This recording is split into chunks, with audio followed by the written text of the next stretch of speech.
Hello everyone, it's Attack72 here, and for today, Super Mario Bros. Wonder Switch 2 Edition has been out for a couple weeks by now, and there's been a lot of many opinions on whether or not this was truly worth the $20. And I will say it is really fun when you have it with friends. The additional levels and challenges are definitely great, and it does fix some of the issues that plagued Wonder when it first came out back in 2023. And one of those issues was definitely the bosses. Now, when the game came out back in 2023, to my surprise and to a lot of people's shock, the surprising amount of bosses in this game was really low, only clocking in at around 5 bosses, and most of them are just fighting against Bowser Jr. and Bowser. That was such a really low standard for even just the past 2D Mario games, where even though we faced off against the same ones every time, at least we had something. Instead, the original just didn't have much bosses. Heck, in some worlds, you don't even have a boss. You just kind of get the Wonder Seed and that's about it. So really, it does seem a shame that despite having so many creative levels, the Wonder bosses were just pretty low. I was initially supposed to do like a ranking video on it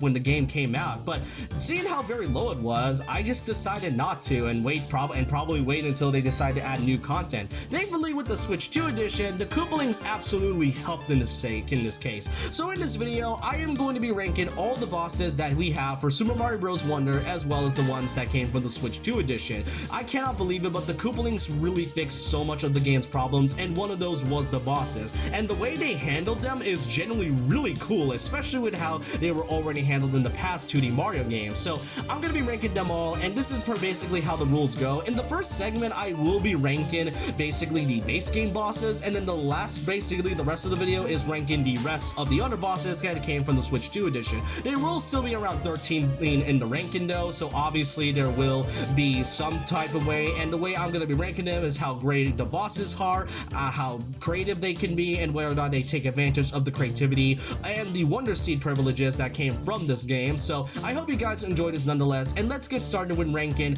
all the bosses that came from Super Mario Bros. Wonder, and as well as the Switch 2 edition.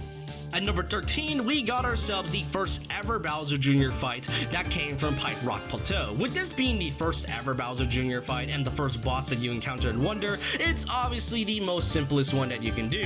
When Jr. transforms into his Wonder form, you simply just hit him in the head 3 times. Though in the second version of the hit, he turns you really small while he grows big. But in some cases, in the third and final hit, he will transform very small, but he will turn big, making it kind of hard to hit you or kind of hard to see if you weren't able to do it.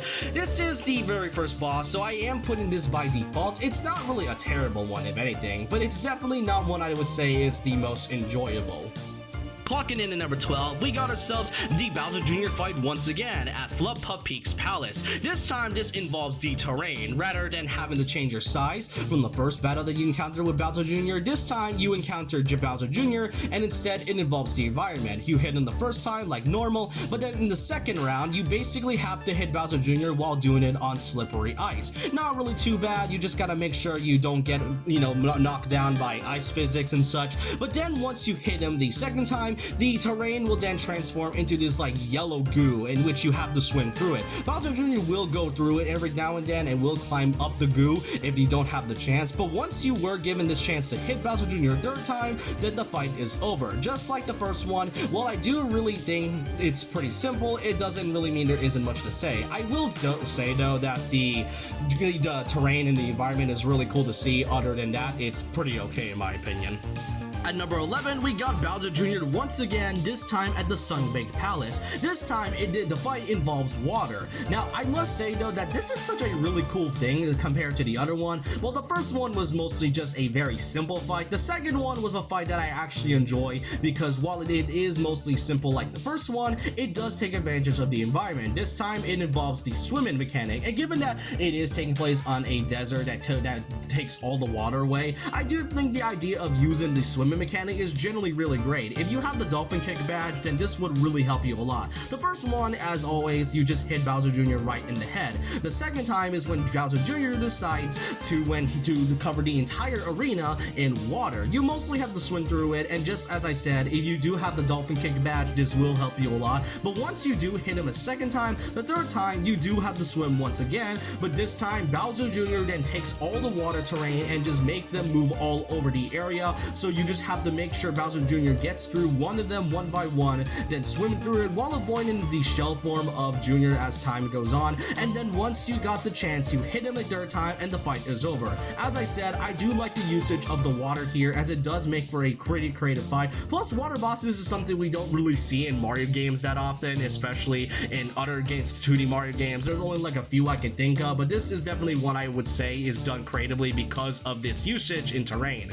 At number 10, we got the final boss of Mario Bros. Wonder, being Wonder Bowser. And you know what? I actually really like this boss. I know some are a little indifferent towards this, and some say that this is pretty much a downgrade compared to the other past Bowser fights, like the one in Mario Bros. U, or definitely the one in Mario Bros. Wii. But I do think the way they used the Wonder effect in this one creatively was generally a great idea. Now, the way you beat this boss is by hitting the weak spot underneath the Bowser head. You do have to deal with the floating hands every now and then, so just make sure of that. But one thing I really like about it is the usage of music. Music has been used in quite a few notable parts in Mario Bros. Wonder levels. The Wonder effect is usually one of the main things that makes the game stand out a lot, and having to use music levels in certain ones was definitely a great idea, and I really think the way they do it with this final boss is generally great. You just have to wait until the beat hits up before it springs you up. That's when you hit the weak spot underneath Bowser's head, and after a few more hits, Bowser will send out some fire music notes to which you have to bounce all off of it one by one. They will give you some items if you really don't have much, even though you likely already have an item to your advantage. But once you've hit Bowser a few more times, that's when he decided to clone himself by making more heads. This time you have to hit the exact Bowser head once again, like the exact right Bowser head. And once you've done that a few more times, you then have to defeat Bowser one more time by hitting him at the very top of the head, cracking it, and then he summons much more platforms, and you have to make sure you hop on the platforms as the music beats. And once you get near Bowser's top of the head, you hit it one last time, and that's when you beat the game, as well as beating the final boss. Overall, I do think the only problem about this is how very long it takes to beat, because I don't really hate long boss battles, especially when it comes to things like RPGs, but I feel like the way they did it with this one is generally too unnecessary in my opinion. But overall, the usage of the boss, especially the music Wonder effect, was generally such a great idea on their part that I actually don't mind this part, hence why this is number 10 in the listing. Banana at number 9, and is also our last boss to cover for the base Mario Bros. Wonder game. It is the final Bowser Jr. fight, go figure. This time taking place in Deep Magma Bog Palace, and I do think out of all of the Bowser Jr. fights, this one is the best one, both creatively and visually. So this time you hit Bowser Jr. in the head once, of course, but then by the second round, that's when he transformed into his Wonder ability, and then he decides to clone himself. That is something that we've never really seen from Bowser Jr. before. I guess you can kind of count Shadow Mario as one thing, but I don't really count that. But yeah, having to use Bowser Jr. and using his clones to basically his advantage is such a creative idea that I'm kind of surprised that he didn't do that before. You just have to hit the real one, which you can kind of tell which one is the clone or not, but then when you hit him the second time, the third time you have to hit him is generally more interesting. This time he covers the entire arena in lava, making everything fully silhouette, and you have to tell which one is the real Bowser Jr. That is such a really cool thing, and that's why I said it is the best one visually. And the way you have to tell by which one is the real Bowser Jr. is so cool. You basically have to tell which is the real one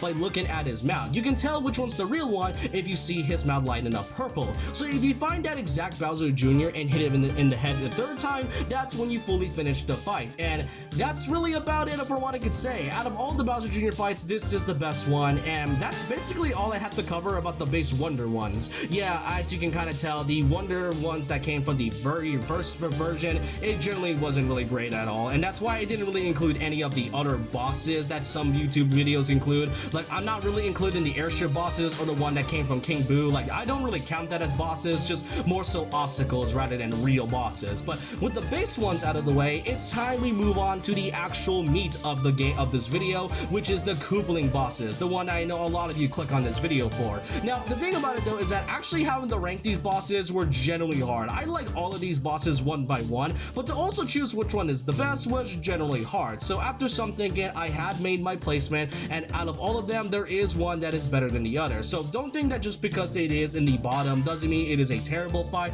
I just think the other one is best than the other boss that we have. But overall, I do think the way they handle the Koopalings here is so great, and after all these years of having to fight these same ones and doing the same thing in the past 2D Mario games, it is really refreshing to have them be creative for once. And with the Wonder Effect, it absolutely does take place, and I think it's time we talk about which of the Koopaling bosses are the best that came from the Switch 2 edition.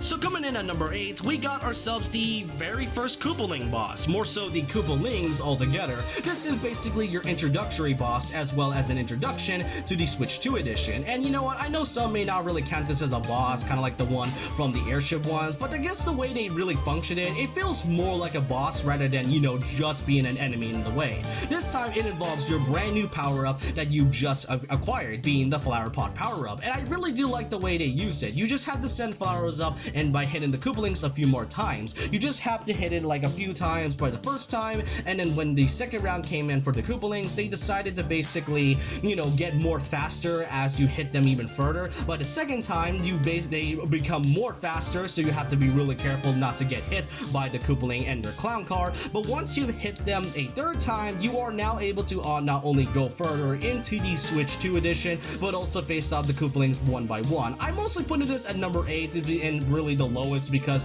it's mostly by default. Some may not really consider this a boss, but as I said, the way they function and the way you have to hit them a few more times, it definitely does classify as a boss for me personally. But don't worry, we're just getting started with the Koopalings.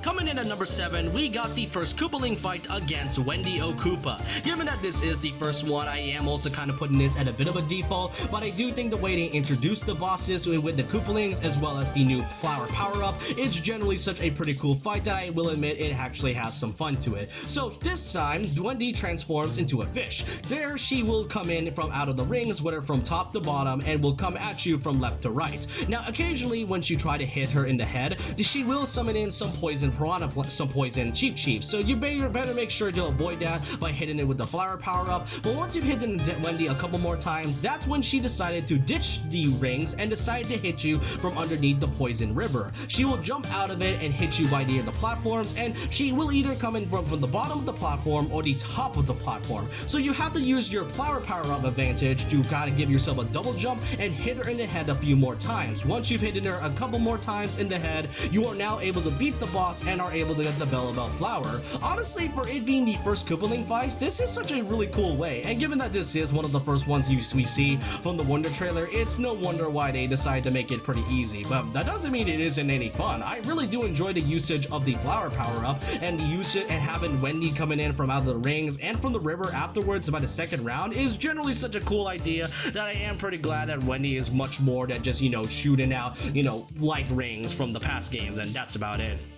Now, at number 6, we got ourselves Iggy Koopa. Now, out of all of them, Iggy is my favorite out of the main 7 Koopalings, and I was expecting his fight to be pretty good, and honestly, I was a bit underwhelmed at first, but after some time, I do think the fight is still fun nonetheless. So in this version, Iggy transforms into a long stem plant. So the way this boss works is that piranha plants are covering the entire arena as a wall, and in order to beat Iggy, you have to make sure you hit him once he sprouts out of the air. And he will first dig into the ground and try to hit you from below. Once you are able to dodge all of that, he'll summon in a lot of more piranha plants for you to bounce off to. He will occasionally spit out seeds at you, so you do have to be careful, otherwise it will bounce you back all the way into the piranha plant wall, in which it will hit you once afterwards. Occasionally, Iggy will also extend up and down from his stem next, so you do have to get some great height, but with the flower power up, it does add to the advantage of able to get greater heights and hit Iggy in the head.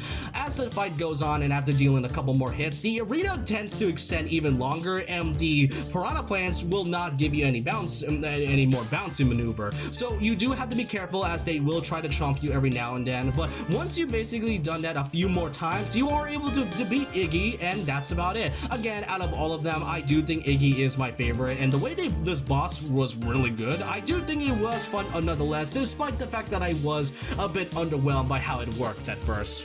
Now at number 5, we got ourselves Lemmy Koopa. Now, Lemmy isn't particularly my favorite Koopaling, but I really enjoyed by his boss fight, and given that he is the second Koopaling you fought, I am surprised by how well they did this boss fight. So he transforms into a Jester, pretty fitting for his character, and the way he does it is by summoning spiky bouncy balls. Now given that the bouncy balls is part of the main boss mechanic for Lemmy for the last 5 2D Mario games, it makes sense that he takes uses of them.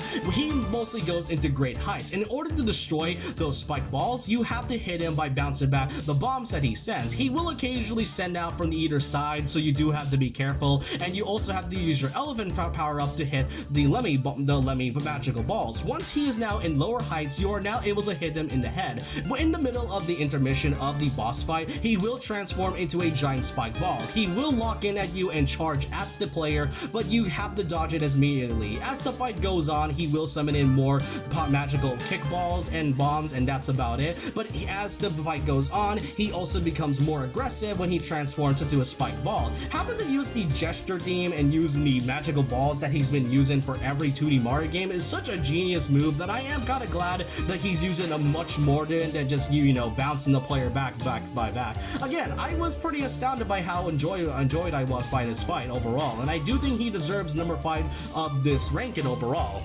At number 4, we got Larry Koopa. I was surprised by how good this boss fight is, and I generally don't like Larry as a character. So the way this boss fight goes is that Larry's boss fight, he transforms himself into a large crystallized version of himself. The way this boss works is that he will encase himself into Jewel Block, and he summons a bunch of Jewel Blocks that will occasionally go down and try to crush the player, and all you have to do is hit Larry inside the Jewel Block while also destroying a lot of the blocks in the process. In short, it is essentially a bit of a puzzle boss fight, which is something I don't really see in other games nowadays, having a mixture of boss fights and puzzle mechanics at the same time, and the way you do it is pretty great. So after you hit Larry the first time, in the middle of it, he will try to crush you with fire knuckles made out of jewels. You have to hop on them in order to hit him by the very top, and afterwards you mostly have to rinse and repeat. He will occasionally summon in some crossbow bombs in which you have to dodge and be careful with it, while also trying to dodge the fallen jewel blocks at the same time,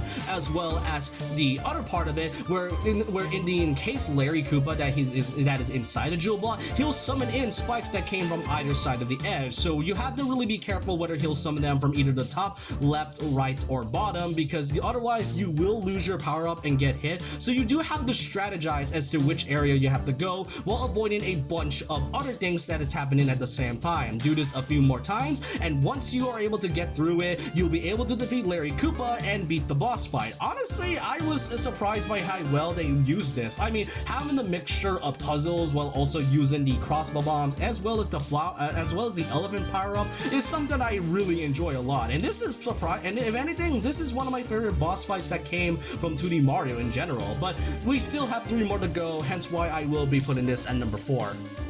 Now at number 3, we have Roy Koopa. Now, admittedly, his Wonder Form is sort of the most underwhelming when it comes to the other Wonder Forms we've gotten from the last Koopalings that I've shown you, even because all he mostly does is transform to do a ghost. But the way they use this form to his advantage is generally what makes this spot in on number 3 pretty deserving in my opinion. So he transforms into a ghost, and this time, this whole entire boss fight actually takes place in the background. Roy and the ghost ship is mostly in the back for the entirety of the fight, making it pretty impossible to hit him in like a foreground view. He will summon in some ghost fireballs as well as some ghost fish bones and boost. So how exactly are you supposed to hit Roy? Well, that's when a new item comes in that is only exclusive to this level/boss fight, and that is some sort of jar that shoots light from the background, and that's how you are able to hit Roy. As I said, he will occasionally summon in some attacks, but once you manage to give him so many hits from the light, which let's be clear, it's not exactly long. You give enough damage in order to like hit Roy, that's when you get to some of the next phases. After you hit Roy a few times, he will try to crush you with his giant ship. But if you are able to find an opening space in order to avoid getting crushed by the ship, then you are able to be good to go and are now basically facing off against Roy for the rest of the fight. And as I said, he will summon in a bunch of other enemies, but you can basically destroy them by using the jar that shoots out light. Honestly, that is such a creative way to use use it. I mean, Roy is a ghost after all, so what can you do by using an item that is only exclusive to this one? I'm actually surprised that isn't part of the base game, to be honest. I feel like if we have any I feel like with some of the ghost levels we've had, they would have likely used this as some sort of cool way to like extinguish ghosts, but I'm surprised this wasn't added until now. Honestly, for this being number 3, I do generally enjoy by how really creative the way they use the level design and the way they use Roy's form to basically an extent. So hence why this is number 3, but the last 2 are definitely one of my favorites in the entirety of the Switch 2 edition. Coming in at number 2, we have Morton Koopa, and this boss fight, he transforms into a giant, large robot puppet of some sort. I kind of really like how he looks like an animatronic from Five Nights at Freddy's. Probably just me, probably not the only one who sees that, but in this boss fight, he, just like Roy, he mostly is in the background in which he tries to squish you with his large giant fist. However, in order to destroy and beat Morton, you have to pull down a string that is shown from above, but the problem is that it does take a little bit of height, and he will try to squish you with his hand. However, using the giant punch, it will give you an advantage of giving you a bounce, so you can give you higher heights to grab the string more easily. After you do that 3 more times, he will hit himself in the face. Pretty much into using the term of why are you hitting yourself a lot of times, which is pretty funny to me. But once he hits himself the first time, he will summon in more iron blocks, in which you have to climb on top of it, as a giant spike ball will try and roll and destroy them while hitting you at the same time. So be careful when you're doing that. But once you've done that, by the second and third round, you mostly have to do the same thing, but he will occasionally summon in some giant iron blocks, which can also give you more height than when you are in the ground, though Morton will try to destroy them if you aren't careful enough. So you do have to be careful as to where you want Morton to hit those blocks, because otherwise you may accidentally destroy them and might not be able to pull in the string. Once you do that 6 more times, you are now able to defeat Morton once and for all, and honestly, I really do enjoy it. Just like Roy,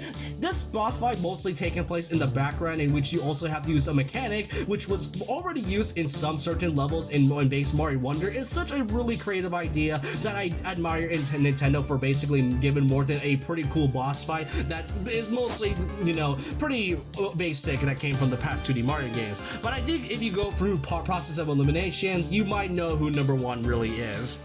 Because at number 1, we got the final Koopaling that you'll ever face in the Wonder Switch 2 edition, Ludwig von Koopa. Given that he is the final Koopaling you face in this version, it makes a lot of sense that they wanted to make this fight really intense, but they took it to a grander scale that I honestly didn't imagine before. So this fight, he transforms into a giant lightning cloud, and at first I was a little underwhelmed by his form, until some had pointed out that this is kind of pretty reminiscent of Bowser's castle form that he takes place for the remainder of Mario Bros. Wonder, which is a detail I didn't really notice at first until I looked more into Ludwig's Wonder form design. So props to Nintendo for actually, you know, doing that honestly. So the way this boss works is that he will summon in bolts of lightning from the bottom, and you all you have to do is just kind of hit him in the head with your flower pot power up. So yeah, that basically is it, right? However, by the first time you hit him, he will summon in 2 other versions of himself. Clones is something that Ludwig was able to do in past 2D Mario games, especially the new modern 2D Mario games to be exact, so it's no surprise that he was able to use those types of